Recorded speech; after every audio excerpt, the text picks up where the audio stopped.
প্রিয় শিক্ষার্থী বন্ধুরা, আমরা বোর্ডে যে অপারেশনাল এমপ্লিফায়ারটা দেখতে পাচ্ছি, এই অপারেশনাল এমপ্লিফায়ার থেকে আমাকে আউটপুট ভোল্টেজের মান কত বের করতে হবে।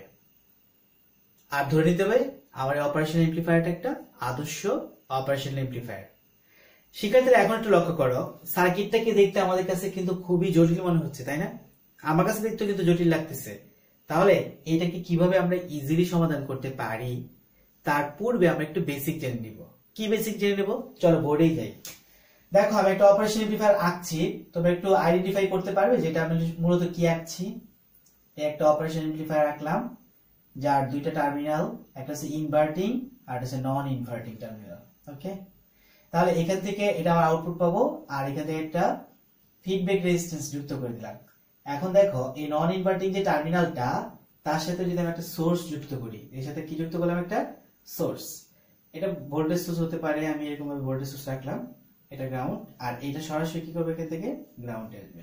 ওকে, তাহলে এখানে কিন্তু একটা রেজিস্ট্যান্স আমি যদি দেই, আর তার নাম হচ্ছে R1 অথবা RI বলতে পারি, যে কোনো একটা দিতে পারি, এটার নাম হচ্ছে RF।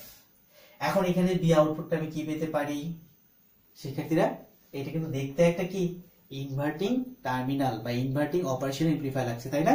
তাহলে একটা ইনভার্টিং অপারেশনাল এমপ্লিফায়ারের আউটপুট ভোল্টেজ সূত্রটা কি আমরা জানি। সেটা কি জানি? ভি নট অথবা V output equals to minus, উপরে হচ্ছে ফিডব্যাক রেজিস্ট্যান্স RF আর নিচে হচ্ছে ইনপুট রেজিস্ট্যান্স অথবা R1 ও দিতে পারো, ওকে, ইনটু ইনপুট ভোল্টেজ। কেমন? তাহলে এইটা হচ্ছে আমার একটা ইনভার্টিং অপারেশনাল এমপ্লিফায়ারের ফর্মুলা। তাহলে এখন আমার কাজ হচ্ছে, আমি যদি কোনোভাবে এই অপারেশনাল এমপ্লিফায়ারটাকে এরকম একটা ইনভার্টিং অপারেশনাল এমপ্লিফায়ার হিসেবে প্রকাশ করতে পারি, বা এরকম ভাবে আমি ডিজাইনটাকে কি করতে পারি, ক্যালকুলেশনের মাধ্যমে বা যে কোনো মাধ্যমে আমি জাস্ট খালি এরকম একটা গঠনে নিয়ে আসতে পারি, তবে কিন্তু আমি ইজিলি এই সূত্রের মাধ্যমে আমি আউটপুটটা বের করতে পারবো। তাহলে এইটা আউটপুট বের করতে দেখো কতটুকু মিল আছে একটু লক্ষ্য করো। এটা হচ্ছে আউটপুট ভোল্টেজ বের করতে হবে, ধরো এটা হচ্ছে আউটপুট ভোল্টেজ, ভি আউটপুট। কেমন? এখন এখানে একটা ফিডব্যাক রেজিস্ট্যান্স আছে RF, এখানে দেখো একটা আছে 6 কিলো ওহম। ওকে, এরপর দেখো এখানে একটা ইনপুট রেজিস্ট্যান্স আছে RI, এখানে ইনপুট রেজিস্ট্যান্স হিসেবে কি আছে? 3 কিলো ওহম। তাহলে সমস্যাটা কোথায়? সমস্যাটা হচ্ছে এই দুই প্রান্তে, এই ইনপুট রেজিস্ট্যান্সের পরে, দেখছো ইনপুট রেজিস্ট্যান্সের পরে এই প্রান্ত থেকে এই প্রান্ত পর্যন্ত একটা কি দরকার? আমার ভোল্টেজ সোর্সের দরকার, তাই না? তবেই কিন্তু আমি এটা আউটপুটটা বের করতে পারবো। এখন দেখো, তাহলে এই যে 3, এখানে আমি আগে দাগ দিয়ে রাখলাম, এই 3, এই একটা ডট, এই একটা ডট, এই দুই ডটের মধ্যে আমি কি করবো? বসাবো একটা ভোল্টেজ সোর্স বসাবো। এই ভোল্টেজটা আমি কোথা থেকে পাবো? এই যে বাদবাকি অংশ দেখছো, এই পুরো অংশটা, সে অংশ থেকে আমি যে কোনো ভাবে আমি কি করব? এই অংশে একটা ভোল্টেজ সোর্স নিয়ে আসার চেষ্টা করব। তাহলে শিক্ষার্থীরা দেখো, আমি কি কাজটা করি, আমি প্রথমেই যে কাজটা করব, এইটুকুকে আমার সার্কিট থেকে বিচ্ছিন্ন করে দেবো জাস্ট এখনের জন্য। ধরে নাও এখান থেকে এইটুকু পর্যন্ত ওদের সাথে আমার কোনো সম্পর্ক নাই। কার সাথে সম্পর্ক নাই? এই অপারেশনাল এমপ্লিফায়ার 3 ওহম থেকে শুরু করে এই অপারেশনাল এমপ্লিফায়ারের সাথে আমার কোনো ধরনের সম্পর্ক নেই। তাহলে এখন আমি কোনটুকু নিয়ে কাজ করব? আমি কাজ করব এখানে 400 মিলি এম্পিয়ার, একটু ছোট করে লিখি, 400 মিলি এম্পিয়ার। তাহলে এটা 400 মিলি এম্পিয়ার, এটা 60 ওয়াট মানে 60 ওহম। ওকে, তাহলে এইটুকু হচ্ছে আমার এক্সট্রা। এই এক্সট্রাটুকু আমি বাদ দিয়ে যে কোনো ভাবে এখানে কি নিয়ে আসবো? একটা ভোল্টেজ সোর্স নিয়ে আসবো।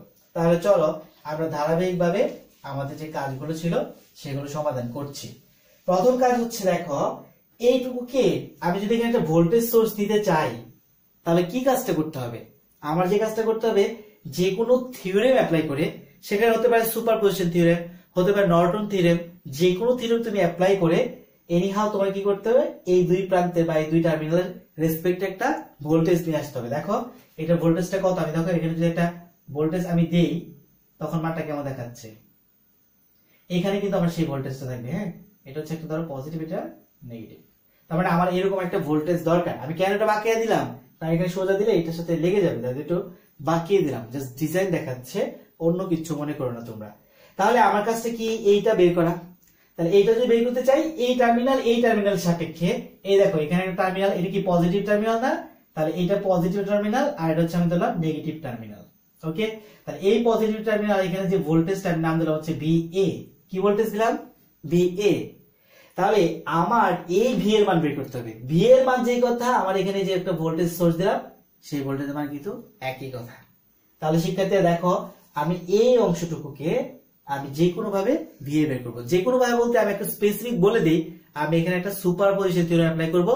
সুপারপজিশন থিওরেম অ্যাপ্লাই করার মাধ্যমে এই ভি এর মানটা বের করব। তাহলে শিক্ষার্থীরা সুপারপজিশন থিওরেম কি বলে আমাদেরকে? সুপারপজিশন থিওরেম আমাদেরকে বলে যে এখানে যদি একাধিক সোর্স থাকে, একাধিক ইন্ডিপেন্ডেন্ট সোর্স থাকে, সেই একাধিক সোর্স থাকলে প্রত্যেকটা সোর্সের ক্ষেত্রে আলাদা আলাদা ভাবে কি করতে হবে? আমার ভোল্টেজের মানটা বের করতে হবে। শিক্ষার্থী এখানে সোর্স করে একটু লক্ষ্য করো, এইটুকু তো বাদ, এইটুকু তো আমাদের সাথে সম্পর্ক নেই, এইটুকুর সাথে সম্পর্ক আমাদের নেই। তাহলে এখানে সোর্স করে এই একটা সোর্স, এই একটা সোর্স, দুইটা সোর্স না? এখন আমি প্রথমে এই সোর্সটাকে অন রাখবো, এই সোর্সটাকে অন রাখবো আর এই সোর্সটাকে অফ করে দিব, তখন একটা ভোল্টেজ বের করব। আবার দ্বিতীয় ক্ষেত্রে এই সোর্সটাকে অন রাখবো, এই সোর্সটাকে অফ করব, তখন কিন্তু আরেকটা ভোল্টেজের মানটা পাবো। তখন আমি এই দুই সোর্সের আলাদা আলাদা ভোল্টেজটা একত্রে যুক্ত করলেই পেয়ে যাব কি? VA। তাহলে চলো আমি এই অংশটুকুর সমাধান এখন করছি। শিক্ষার্থীরা প্রথমে আমি এই 4 ভোল্টকে অ্যাক্টিভ রাখবো। যেহেতু সুপারপজিশন থিওরেম অ্যাপ্লাই করছি আমরা, তখন কি করতে হবে? যখন আমরা কি করবে, এই 4 ভোল্ট অ্যাক্টিভ থাকবে, তখন আমার এই ভি এর মানটা কত? শিক্ষার্থীরা আমি যখন প্রথম সোর্স থেকে করতে চিন্তা করছি, তখন আমি এটা নাম দেব VA সিঙ্গেল প্রাইম। কেমন? এখন দেখো 4 ভোল্ট অ্যাক্টিভ, তাহলে 4 ভোল্ট রাখলাম, আর এখানে একটা কারেন্ট সোর্স ছিল, সেটা কি করব? কারেন্ট সোর্স থাকলে আমরা জানি সুপারপজিশনের থিওরেমের ক্ষেত্রে কি করতে হয়? সেটাকে বাদ দিয়ে ওপেন করে দিতে হয়। তাহলে ওপেন যদি করে দিচ্ছি আমি, তাহলে আমি এইটুকুর ভোল্টেজ, কোন ভোল্টেজটুকু পাবো? এইটার ভোল্টেজ বলতে এই প্রান্ত, এই ভি প্রাইম মানে কি? এই প্রান্তের ভোল্টেজ আর এই প্রান্তের ভোল্টেজই বুঝবো, তাই না? তাহলে এই VA প্রাইম মানে এই প্রান্তের ভোল্টেজকে বোঝাচ্ছে। এখন শিক্ষার্থী দেখো তো, এখানে দুজন প্যারালাল আছে না? দুইটা কিন্তু প্যারালাল আছে, এই দুইটা প্যারালাল, তার সাথে এটা যখন আমি একসাথে করব তখন কিন্তু আরেকটা রেজিস্ট্যান্স আছে।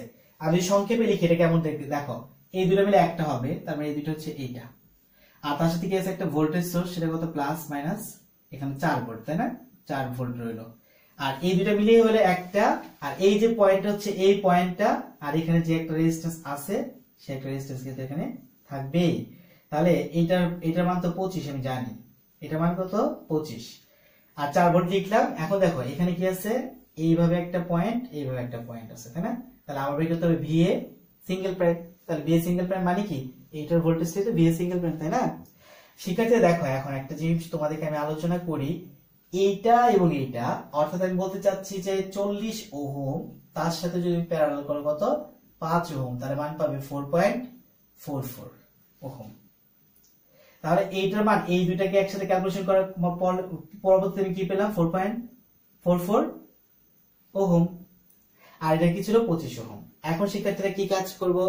এখন আমার কাজটা হচ্ছে আমি এই 25 ওহমের ভোল্টেজ ড্রপটা কত সেটা আমি বের করব। কিভাবে বের করবো শিক্ষার্থীরা বলো? কারণ এইটার ভোল্টেজ ড্রপ আমি বের করতে পারি। শিক্ষার্থীরা একটা চিন্তা করো, আমার কিন্তু এইটুকুর ভোল্টেজ বের করতে হবে, তাই না? এইটুকুর ভোল্টেজ বের করতে চাই, পুরো সার্কিটে কি অবস্থা আছে? পুরো সার্কিটে সিরিজ অবস্থা আছে। তুমি ভাবছো এদিকে একটা লাগানো এবং এই একটা লাগানো, তাই এটা সিরিজ না? হ্যাঁ, এটা সিরিজ। জাস্ট আমি দেখো একটু মুছে দেই, এইরকম সার্কিটটা। তাহলে এইরকম সার্কিট মানে কি? এটা পুরো একটা সিরিজ সার্কিট, আর সিরিজ সার্কিটে ভোল্টেজ ড্রপ হয়, তার মানে এখানের ভোল্টেজ এখানে ভোল্টেজ ড্রপ হবে। আর আমি এইটার ভোল্টেজ বলতে বোঝাচ্ছি কি, এখানে যেহেতু এটার সাথে লাগানো, তাই আমি এইটুকুর ভোল্টেজ কে বুঝবো? হচ্ছে এইটার ভোল্টেজ, তাই না? এখন দেখো, তাহলে আমি 25 ওহমের যে ভোল্টেজ হবে সেটা আমি বের করছি। তাহলে কি, কোন সূত্র ইউজ করবো? ভিডিআর। ভিডিআর মানে কি? Voltage divider rule. এখন দেখো আমি কার বের করতেছি? V25 ohm. ওকে, আর একটা নাম কি হতে পারে? VA সিঙ্গেল প্রাইম, কারণ এইটার যে ভোল্টেজ, এটার ভোল্টেজ সমান। ওকে, তাহলে এখন দেখো কি করব? নিয়ম হচ্ছে টোটাল ভোল্টেজ, ভিডিআর বলে প্রথমে হচ্ছে টোটাল ভোল্টেজ কি করে রাখতে হবে ইনটু আমি যেই শাখার ভোল্টেজ বের করতে যাচ্ছি তার রেজিস্ট্যান্স হচ্ছে উপরে, তাহলে উপরে কি দিব? 25, আর নিচে কি দিব? এই দুইটা একত্রে যোগফল, তার মানে 25 প্লাস 4.44। টোটাল ক্যালকুলেশন করলে এর মান পাবে 3.396 ভোল্ট। তাহলে এইটুকু কখন পেলাম? বিএ সিঙ্গেল প্রাইমের ভোল্টেজ কিন্তু আমি পেয়ে গেছি, তাই না? তাহলে এই প্রথম কাজ কিন্তু শেষ প্রথম সোর্সের ক্ষেত্রে। এখন আমি এখানে যে একটা কারেন্ট সোর্স ছিল তাকে অ্যাক্টিভ করব এবং একে আমি এখান থেকে অফ করে দেব। তাহলে অফ করলে কি করতে হয়? ভোল্টেজ সোর্স যদি অফ হয় তাহলে সেই অংশটাকে শর্ট করে দিতে হয়। মানে ভোল্টেজ সোর্স এখান থেকে সরিয়ে নেই, তাহলে ভোল্টেজ সোর্স জায়গাটা কি করব? শর্ট করব। আর এখানে যে কারেন্ট সোর্সটা ছিল সেই কারেন্ট সোর্সটা আমি এখানে দেখাচ্ছি কি হচ্ছে। দেখো একটু, কারেন্ট সোর্সটা ছিল নিচের দিকে, ডিরেকশন ছিল এদিকে ডাউনওয়ার্ড, আর একটা কারেন্ট এই, আর এটা মান ছিল কত? 400 মিলি এম্পিয়ার। কেমন? এখন দেখো এই অংশটা কি করলাম? আমি শর্ট করে দিলাম, কারণ কি ছিল? এখানে একটা ভোল্টেজ সোর্স ছিল। তাহলে এই চিত্রটাকে আমি আবার এই চিত্রটাকে এখন কি হবে একটু লক্ষ্য করো। আমি নতুন করে অঙ্কন করছি। আমি যেহেতু দ্বিতীয় সোর্স দিলাম তাই আমি এটা নাম দেব হচ্ছে কি ভিএ ডাবল প্রাইম। এবার দেখো এই অংশটুকু যদি আমি আবার অঙ্কন করি কেমন দেখাচ্ছে? এই দুটোকে একত্রে যুক্ত করলে কত হবে? এই যে 40 আর 5 দুটো একত্রে যুক্ত হলে কত হবে? 4.44। তাহলে এখানে একটা রেজিস্ট্যান্স দিলাম, এই যে রেজিস্ট্যান্স, তার মান কত? 4.44। আর নিচে দেখো এইটুকু রইলো, এখানে দেখো কি করছি, এই 25 কিন্তু 25 রইলো। আর এখানে এখন কিন্তু এটা অ্যাক্টিভ। এটা অ্যাক্টিভ বলতে এখানে যে একটা কারেন্ট সোর্স ছিল সেই কারেন্ট সোর্সটা অ্যাক্টিভ, তার সাথে কিন্তু একটা রেজিস্ট্যান্স আছে 60 ওহম। তার মানে এখন এইটুকু মানে হচ্ছে আমি যদি বলি তাহলে এইটা কিন্তু আমার এই বিন্দুটা, এখান থেকে এই বিন্দু যেই কথা এই বিন্দুকে একই কথা। তাহলে আমি বলতে পারি যে এই বিন্দুর ভোল্টেজ এই বিন্দুর ভোল্টেজ। তার মানে এই বিন্দুতে যে ভোল্টেজ পাবো এই বিন্দুতে সেম ভোল্টেজ পাবো, কারণ কি এখানে কোনো ধরনের কি নাই? রেজিস্ট্যান্স নাই। তার মানে এখানে ভোল্টেজ ড্রপ হওয়ার সম্ভাবনা নাই। তার মানে এই বিন্দুর ভোল্টেজ এই বিন্দুর ভোল্টেজ একই ভোল্টেজ। তাহলে আমি এই বিন্দুর ভোল্টেজ না বলে আমি যদি বলি এই বিন্দুর ভোল্টেজ হচ্ছে VA ডাবল প্রাইম, বলতে পারি? একই তো কথা, তাই না? তাহলে এটাকে বলবো VA ডাবল প্রাইম। কেমন? আর এখানে দেখো কারেন্ট সোর্সটা ছিল সেটা কিন্তু ভোল্টেজ সোর্সটা ছিল, কি করছে? আমি এটা শর্ট করে দেখাইছি। এখন আমি কি বের করব? এইটুকুর ভোল্টেজ বের করব। এইটুকুর ভোল্টেজই কিন্তু VA ডাবল প্রাইম। তাহলে এইটুকুর ভোল্টেজ যদি বের করতে হয়, এর রেজিস্ট্যান্স জানি, এর কারেন্ট কিন্তু আমি জানি না।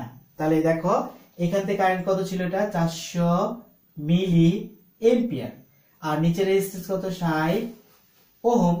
তাহলে এই 400 মিলি এম্পিয়ার এই দিক থেকে কারেন্টটা এদিকে এসে এইভাবে এসে দুইটা অংশ ভাগ হবে, একটা অংশ একটা অংশ। ওকে, আমি যদি এইটা কারেন্টটা জানি যে কোনো ভাবে এটা কারেন্টটা বের করতে পারি, তবেই কিন্তু আমি ভোল্টেজটা বের করতে পারবো। কিভাবে? দেখো আমি যদি বলি V25 অথবা VA ডাবল প্রাইম, তার ফর্মুলাটা কি বলবো? I into R। তাহলে I কত? আইটা তো আমি এখান থেকে বের করবো। আর R এর মান কত? R এর মান তো আমি জানি 25। R এর মান কত? 25। আর I এর মানটা কত? চিন্তা করো, আমি কিন্তু এই বিন্দুটা আমাকে প্লাস ধরলাম, এই বিন্দুটাকে আমি কি ধরলাম? প্লাস, আর এই বিন্দুটা আমার জন্য মাইনাস। এখন এই দিক থেকে দেখো তো, এই যে কারেন্টটা আসতেছে এই 400 মিলি এম্পিয়ার কারেন্ট এখানে আসলো, আসার পর দুইটা পথ পেলো। কোন দুইটা পথ? এই একটা পথ এদিকে যাবে আর একটা পথ এদিকে যাবে, এদিকে যাবে। তাহলে এখন এই কারেন্টটা দেখো, সাধারণত আমরা জানি কি কারেন্টটা প্লাস দিয়ে এন্টার করে মাইনাস দিয়ে বেরিয়ে যায়। তার মানে কি কারেন্টটা এদিক দিয়ে এন্টার করা উচিত ছিল, এই মাইনাস দিয়ে বেরিয়ে যাওয়া উচিত ছিল। কিন্তু আমার কি হচ্ছে? আমার বরঞ্চ এখান থেকে 400 মিলি অ্যাম্পিয়ার কারেন্ট এইদিকে এসে মাইনাস দিয়ে উপরের দিকে যাচ্ছে। তার মানে এর জন্য আমার এই ডিরেকশনটা কি দিতে হবে? একটা মাইনাস দিতে হবে। অর্থাৎ কারেন্টের ডিরেকশনটা কি? মাইনাস। অর্থাৎ কারেন্টটা যদি উপর থেকে নিচে দিকে নামতো তাহলে আমার কিন্তু মাইনাস দেওয়ার দরকার ছিল না, কিন্তু কারেন্ট নিচ থেকে এদিকে এসে সে উপরের দিকে উঠতেছে, তাই আমি মাইনাস দিলাম। তাহলে আমি বলতে পারি V25 ওহম এটার ভোল্টেজের মান হবে এত। এখন একটা জিনিস আমি কিন্তু জানি না, I মানটা কত আমি জানি না। তাহলে I এর মানটা যদি বের করতে চাই, এই I এর মানটা বের করতে চাইলে কোন সূত্র ইউজ করব? CDR মানে current division rule. Current division রুলটা কি বলে একটু লক্ষ্য করো। আমি যদি লিখি কার কারেন্ট বের করব? I25 এর, এখানে এটা আমি I25 দিয়ে দিই। আবার কারেন্ট বের করব I25 ওহম। ফর্মুলাটা কি? প্রথমে টোটাল কারেন্ট কত? 400 মিলি এম্পিয়ার ইনটু আমি যে শাখার কারেন্ট বের করতে চাচ্ছি তার বিপরীত শাখার রেজিস্ট্যান্স উপরে, তার মানে উপরের রেজিস্ট্যান্সটা কত? 4.44, কারণ আমি কারেন্ট বের করব কার? 25 ওহমের। এখন দেখো নিচে এটা সমস্ত যোগফল একসাথে, তার মানে 4.44 যোগ আমি কত দিতে পারি এখানে? 25 5। এইটুকু যদি তুমি ক্যালকুলেশন করো এর মান পাবে 15.08 মিলি এম্পিয়ার। তাহলে এই I25 এর মানটা কিন্তু আমি এখানে বসিয়ে দিলে কার মান বের করতে পারি, এই 25 ওহমের ভোল্টেজ বের করতে পারি। আর এই 25 ওহমের ভোল্টেজ মানে কি, 25 ওহমের ভোল্টেজ মানে হচ্ছে আমার VA ডাবল প্রাইমের ভোল্টেজ। ওকে, তাহলে আমি এই মানটা বসিয়ে দিচ্ছি এখানে। দেখো তাহলে মানটা যদি বসাও তাহলে মান পাবে -15.08 ইন্টু 25। ক্যালকুলেশন করলে এটা 5 কিন্তু অবশ্য আমার লেখাগুলো একটু সমস্যা হয়, তোমরা দেখে নিও। তাহলে টোটাল যে ক্যালকুলেশন করে মান পাবে 0.38 ভোল্ট, কিন্তু এই সামনে যে মাইনাস তার জন্য মাইনাস থাকবে। তার মানে দেখো আমি ডাবল প্রাইমের ক্ষেত্রে মান বের করলাম মাইনাসের মান। এখন আমি যদি টোটাল মানটা যুক্ত করতে চাই, কোন মানটা আমাদের দরকার, VA, V double prime, V single prime দরকার নাই। কি দরকার বলো, আমাদের দরকার VA। VA equals to VA single prime plus VA double prime. তাহলে VA সিঙ্গেল প্রাইমের মানটা আমি কত পেয়েছিলাম, এর মানটা আমি পেয়েছিলাম 3.396। এরপর প্লাস VA ডাবল প্রাইম, এই যে ডাবল প্রাইম 2 এর মান কত পেয়েছিলাম, মানে VA ডাবল প্রাইম, তার মানে মান পেয়েছিলাম 0. একটা মাইনাস ছিল সামনে, তার হচ্ছে 38 ভোল্ট। ক্যালকুলেশন করলে কত পাবো, 3.396 মাইনাস 0.38 ভোল্ট। ক্যালকুলেশন যদি করি তাহলে এর মান পাবো 3.01 ভোল্ট। তাহলে আমি এইটুকুতে বলছি একটা ভোল্টেজ সোর্স নিয়ে আসবো, এইটুকুর ভোল্টেজ সোর্সের মান কত পেলাম, 3.01। তার মানে কি আমার কাজ কিন্তু শেষ। তাহলে দেখো আমি এই অংশটুকু আমার আর দরকার নেই, এই অংশটুকু আমি কি করলাম, এই অংশটুকু আমি মুক্তি পেলাম, তাই না, এই অংশ থেকে আমি মুক্তি পেলাম, তাই অংশটা আমি এখান থেকে কি করলাম, মুছে দিলাম। কারণটা কি, আমি এই অংশের ভোল্টেজ পেয়ে গেছি। এই ভোল্টেজের মানটা কত, এখান থেকে এই যে একটা ভোল্টেজ পেলাম আমি, এইটা একটু দেখাই, এই যে ভোল্টেজের মানটা পেলাম, এখানে একটা ভোল্টেজ সোর্স দিব, প্রথমে হচ্ছে পজিটিভ, পরেরটা হচ্ছে নেগেটিভ। আর এই ভোল্টেজ সোর্সের মানটা কিন্তু আমরা এই মাত্র বের করলাম, তার মান কত, 3.01 এত ভোল্ট। এখন দেখো এইটাও গ্রাউন্ড, এইটা দুইটাই কি একসাথে গ্রাউন্ড। তাহলে এই সার্কিটটাকে দেখতে কেমন লাগছে শিক্ষার্থীরা, এই সার্কিটটাকে আমার কাছে মনে হচ্ছে এটা একটা ইনভার্টিং অপারেশনাল এমপ্লিফায়ার। কারণ এটা কি সোর্সটা কাছে দেওয়া আছে, ইনভার্টিং প্রান্তের সাথে। তাহলে চলো আমরা সেই সূত্র, যে সূত্র জানি সেই সূত্র দিয়ে আমরা আউটপুট বের করব। কিভাবে একটু লক্ষ্য করো, V output equals to inverting operation amplifier ক্ষেত্রে সূত্র হচ্ছে মাইনাস, উপর হচ্ছে RA ফিডব্যাক রেজিস্ট্যান্স, নিচে হচ্ছে RI input resistance into V in. এখন দেখো এই মাইনাস রইলো, এই ফিডব্যাক রেজিস্ট্যান্সের মান কত, উপরে একদম উপরে 6K আর নিচে হচ্ছে 3K, input resistance 3K into voltage, ভোল্টেজের মান কত বের করলাম আমরা, ভোল্টেজের মান বের করলাম 3 পয়েন্ট, এখানে দেওয়া আছে তো 3.01। তাহলে 3.01 যদি দেওয়া থাকে, টোটাল ক্যালকুলেশন করো, এইটুকু দেখো এই কে কাটা যাবে, তাহলে মাইনাস এটার সাথে ক্যালকুলেশন করতে হবে 2 ইনটু কত 3.01, ক্যালকুলেশন করে মান পাবে 6.02 ভোল্ট। তাহলে এইটাই হচ্ছে আমার ভি আউটপুটের মান। তাহলে শিক্ষার্থীরা আমরা এতক্ষণ এত কঠিন একটা অপারেশন এমপ্লিফায়ারকে খুব ইজিলি সহজে কিন্তু আমরা সলিউশন করে ফেললাম, তাই না শিক্ষার্থীরা? অনেকক্ষণ ধৈর্য ধরে দেখার জন্য ধন্যবাদ সবাইকে।